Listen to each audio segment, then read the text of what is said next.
நேற்று இந்த எபிசோட் பார்க்கும்போது ரொம்ப சந்தோஷமாக இருந்துச்சு. ஏன்னா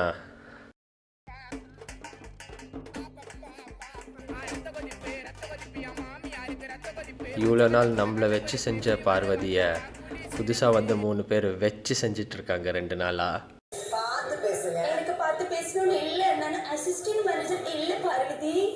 பார்வதி இரிட்டேட் ஆகி பார்க்கணுன்னு நினச்சேன், நடந்துருச்சு.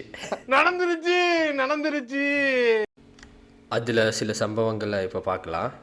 அது ஒரு மாதிரி ஸ்ட்ரீம் லைன்டாகவும் இருக்குது. இல்லை நேற்று நல்லா இல்லை நேற்று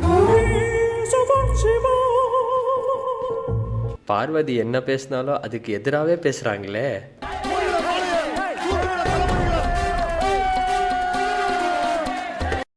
கடைசியில் பார்வதியே நான் பேசுறது ஒரு நிமிஷம் கேளுங்க அப்படின்ற மாதிரி கெஞ்ச விட்டாங்க. வந்து நீங்கள் இன்டர் பண்ணாமல் 10 நிமிஷம் கூட half an hour 1 hour கூட எடுத்துக்கோங்க. ஓகே, எனக்கு நீங்கள் இப்போ நான் சொல்கிற ஒரு வார்த்தைக்குமே நீங்கள் ரிப்ளை பண்ணுறீங்க. நீங்கள் இப்படி தான் பேசுகிறீங்க பார்வதி. சேர்ந்து இந்த டாஸ்க்கை வந்து பண்ணும்போது நல்லாவும் இருக்குது, அது ஒரு மாதிரி ஸ்ட்ரீம் லைன்டாகவும் இருக்குது. இல்லை நேற்று நல்லா இல்லை நேற்று ஒன்றா தான் பண்ணணும்.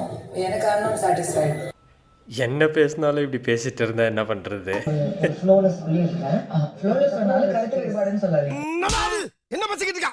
எதுக்கு எடுத்தாலும் எனக்கு